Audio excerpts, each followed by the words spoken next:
Hello and welcome to Secrets of Organ Playing podcast. This is a show dedicated to helping you become a better organist. We're your hosts, Vidas Pinkevičius. And Ausra Pinkevičienė. We have over 30 years of experience of playing the organ. And we've been teaching thousands of organists online from 89 countries since 2011. So now let's jump in and get started with the podcast for today. We hope you'll enjoy it.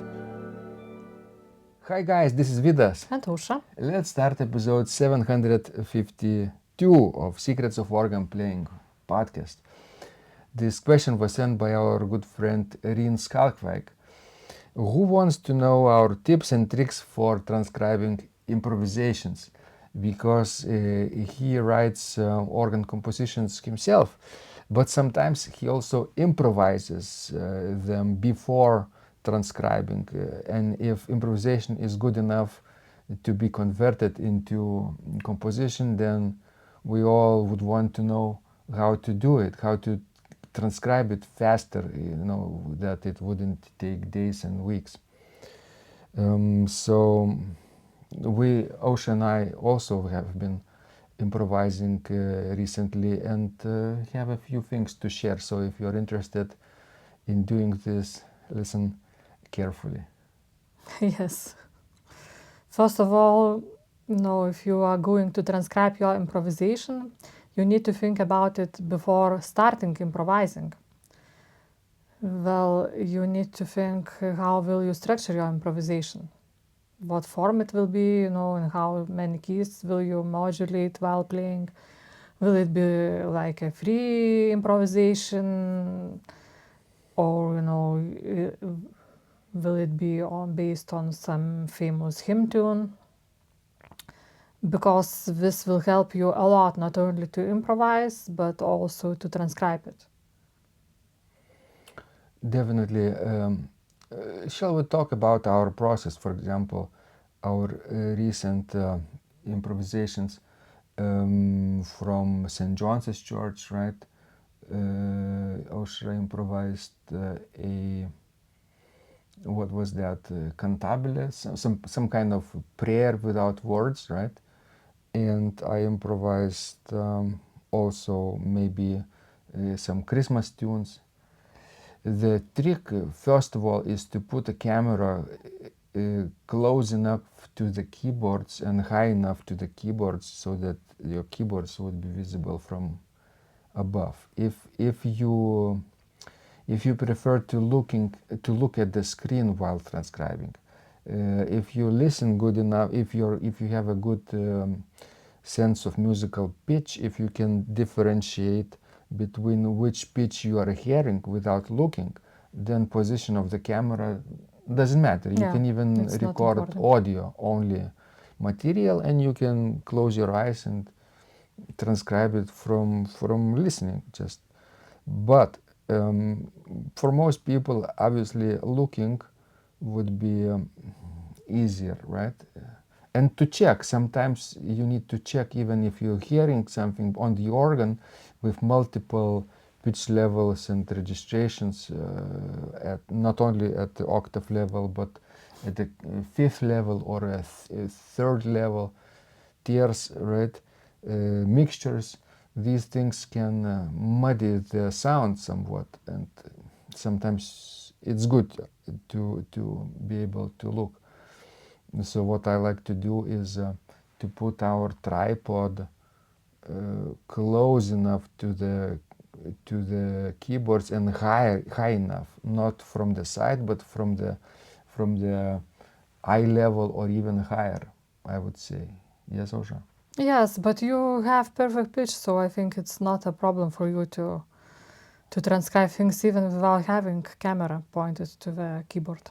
But it is easier if you have a possibility. For example, obviously you don't always have this possibility if you go to some other church, right? Not on location, not at home, but some church where you just warming up before practicing your repertoire there.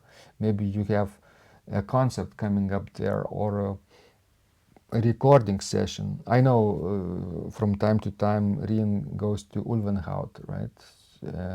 and beautiful 19th century organ with one manual and pedals, much like our Aula Parva organ at Vilnius University, except it's a little more extensive in specification.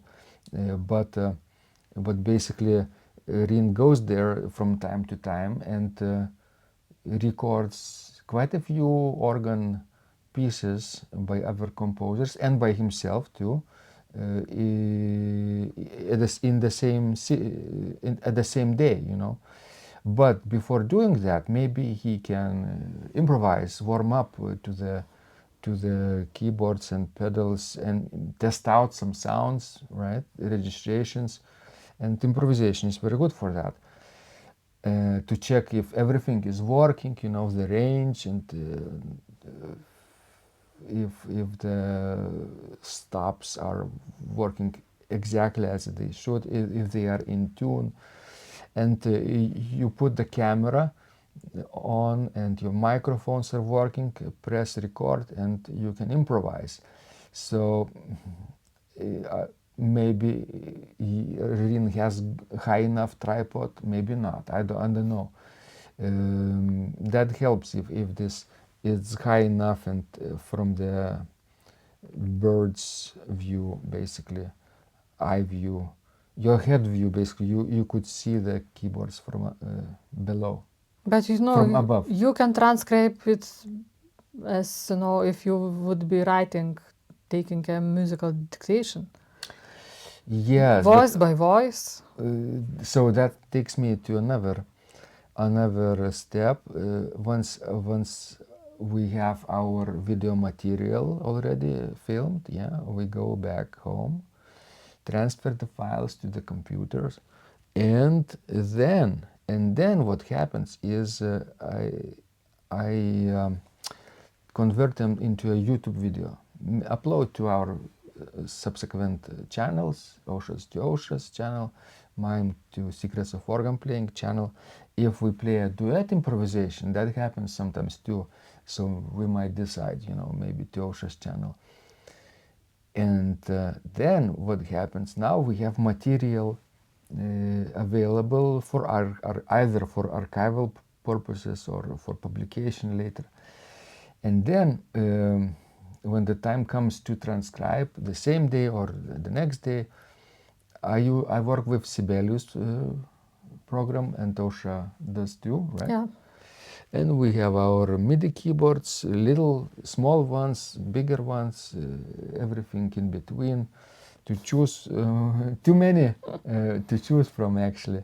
But it's good to have a MIDI keyboard in each room, I think, so that you don't have to run back and forth for your things when the inspiration takes you, especially early in the morning, for example, when you want to work and your keyboard is downstairs, for example. You want to have your materials close to hand. Either sometimes people work just with pencil and paper, so have it next to you. Right? What else? I already forgot about that time. Paper and Yes. pencil? Yeah. But I know you used to write pencil and paper, and not so long ago. Yeah. But now I'm too lazy to do that anymore. It's easier to type it into Sibelius right away. Easier, plus you can hear it right away, and plus you can delete the wrong parts and you can edit them, and you can copy paste them. If you want to multiply, you can transpose them right away. So in a sense, it's a faster process. I'm not saying the paper and pencil process was worse in the sense that in the terms of musicianship, you had to have good skills as a musician to write music before. Now everyone can write music, right? You can Sure. even forget about knowing musical notation. It can play it for you, your music. You don't have to even read music. Yeah. That's so horrible.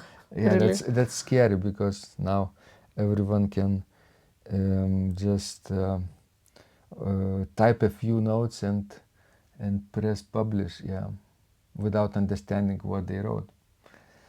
And wait for it, when AI comes along and starts composing music, that's the even bigger challenge for people who want to compete. So then we all be worthless, yes? No, because we start earlier. We have a head start. Yeah. Plus, we have unlimited potential for creativity. And AI only copies what they learn, what they compile along the way. At least for now. Maybe later they can invent things too, but right now it's not so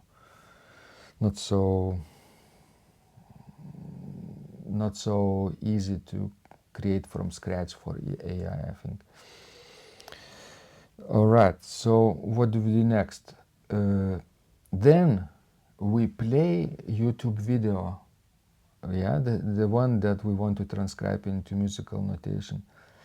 But if the piece is fast enough or basically complicated enough, we can choose the speed, right? Sure. We can reduce to 50% of the speed. And the big thing about YouTube right now, the pitch level stays the same. That's very good because It used to be yes, the faster you go, the higher the high pitch, pitch goes, yeah. and vice versa. I remember transcribing my own, I think, lectures or tutorials, I think, or at least verbal introductions, trying to transcribe them into YouTube video descriptions, like 10 years ago. At 50% of the speed, my voice was like I was drunk, so to say, very unrealistic, and of course lower pitch. But now it's quite realistic, even with organ music. It's a little bit unsteady pitch, but you still can get a good idea what notes you're playing, especially if you're looking at the video too. Is it easier for you to transcribe your own improvisations or not?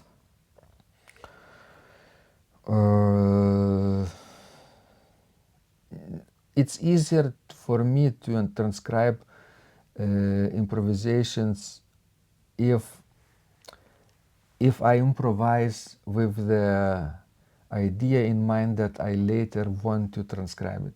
If I just forget about it and improvise like French people do sometimes in their cathedrals, then my fingers are all over the place, and that's the very difficult thing to transcribe later.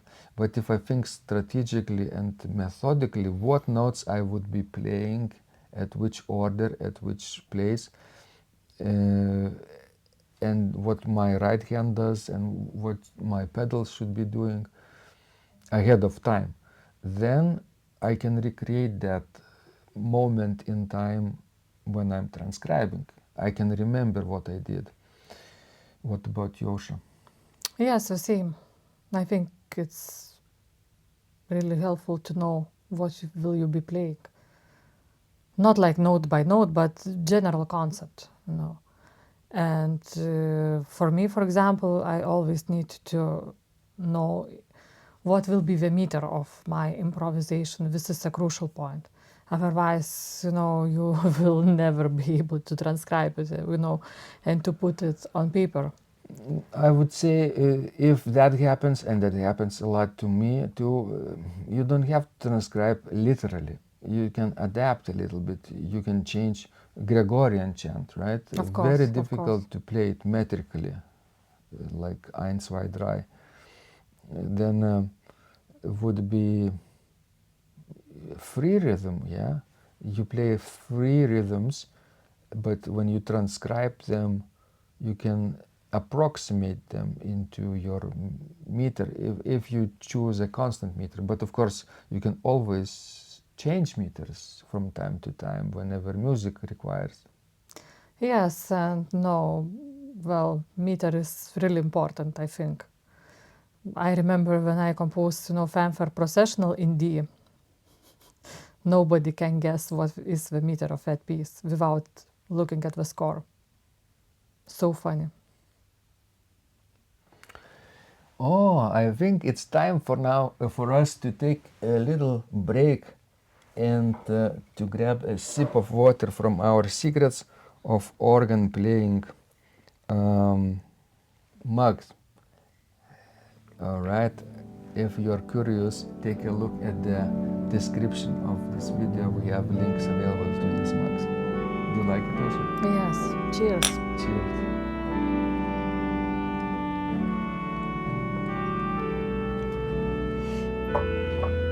Beautiful. Now we both have each our own mug, and we don't have to share. You don't like to share with me things? I like to share, of course. But sometimes it's better to have our own, right? All right, coming back to the discussion about tips and tricks for transcribing improvisations into musical notation. Anything else we want to add besides that? Yes, I want to ask you, which part gives you the most trouble for transcribing? Left hand. The same for me. Because it's usually middle voices, right? They a little bit are unclear and sometimes even not visible if the camera is from the other side. It might happen. Or let's say your one hand is playing above the other hand, right, on another manual, and you cannot see the other hand very well. So what I do is I start transcribing usually from the right hand part. This is That's the easiest, yes. the easiest, and if it's a cantabile, it's one voice, simple enough. I can do it sometimes even without slowing down the tempo. But usually I slow down the tempo in playback, and that's easier for me to transcribe this way. But just one single voice. Even if I play passages in the right hand part, when I have two voices sometimes, I have to choose the second voice later. I come back to the same recording and play it back again and transcribe the sections which have a second voice with the special second voice written in like for a second time, a second run. And then I do not the left hand, but pedals. the bass. Pedals, yeah. Bass. Me too. Why the bass, Ausra? Because you also can hear it quite clearly. And most often a part in the pedal is not really virtuosic. Well, in most cases anyway. So, and when you have, soprano and the bass, then you can start to fill out the middle voices. And that's the trickiest part, at least for me. The middle voice in the left hand part, if it's played by chords, then it's okay. Still, you can transcribe as one chord per note, right? One entry. But sometimes your rhythms in your chords are different for upper notes and lower notes. So then you will need two voices, usually. So I then transcribe the upper voice alone. And then second run, I would transcribe the lower voice as well. Or I would just repeat that section, not necessarily from the beginning until the end, but those few measures, or one measure at a time, two measures at a time, whatever is more convenient. By the way, do you transcribe also one measure at a time, or two or four measures at a time? It depends. It's different, actually. If it's the right hand, then probably four measures at a time. But if it's left hand, then no, I could do even by one measure by the time. And pedals, of course, if they move slower, we could do it in synchronicity. Whenever the video is playing, we can notate at the same time the bass without stopping the video, and that is very fast. Then that pedal line is done when you finish the recording. And what happens next, Ausra, after we enter the notes? Well, then you need, of course, to play it back, maybe, to correct some things, because maybe you did not like something, in your improvisation. So it's a good time, to edit it, because you not necessarily have to do everything 100% as you, improvised. And to do all that adjustments and later, to add dynamics. Yeah, dynamics. Some people like to add phrasing. Yeah. If you have special articulation, do that. Maybe mark a tempo. Tempo, metronome marking, and suggestion for registration too. It would be good. I know some composers who are not organists usually just leave registration for. And maybe that's good. For organist, for performers, but if you are an organist, then why not? Yeah, be as specific as you can, without overdoing, of course. Of course. If you have a very specific organ in mind, which is available to you, you don't need to put a specific type of specific stop that you have there. For example, at Vilnius University St. John's Church, where we do our improvisations a lot of time, we have a special stop on the second manual swell called EULA. If we put EULA as an indication for registration, a lot of people wouldn't even understand. Of course, yes. But EULA in this case means that's a flute for foot. For foot flute, so that's what we would write. Yeah. But other more well-known stops like oboe, posaune, right, trumpet, you could be specific, or you could say 8-foot reed. I would prefer this just to name the title of stop group. Principal 8, yeah. Octave 4. You don't need to write octave 4, just write principles of that pitch level, whatever you want. Flutes, strings also. You don't need to write viola or salizional in it. You can say strings 8, with celestes or without celestes. Things like that. Manual changes too. Notate them in the score. That's very helpful. Yeah.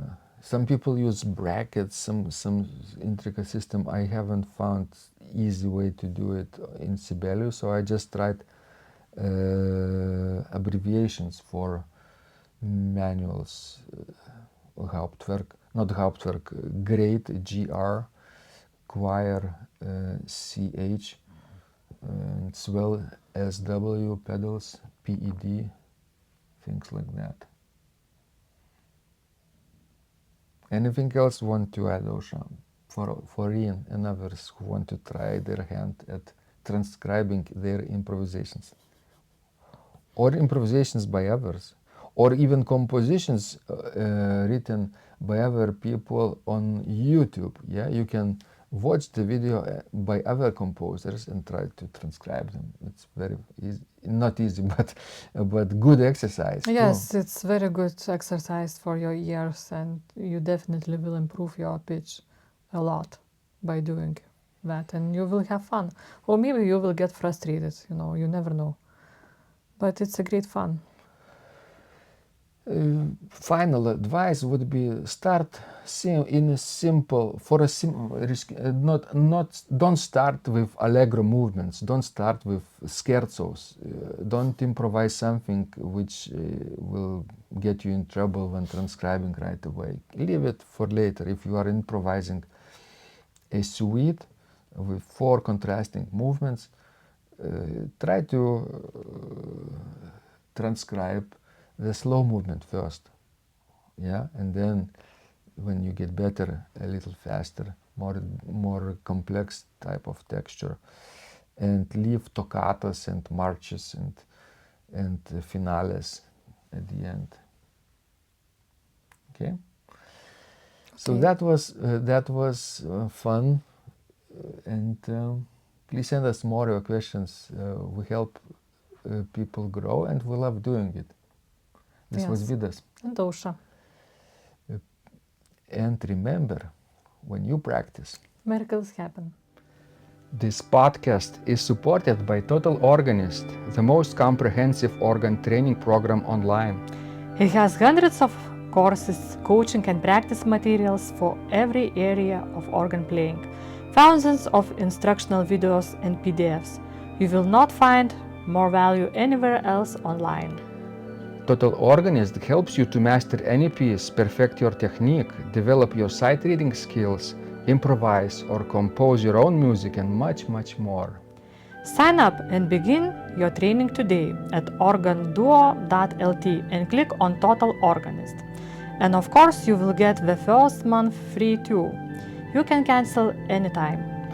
If you like our organ music, you can also support us on Buy Me a Coffee platform. Find out more at buymeacoffee.com/organduo.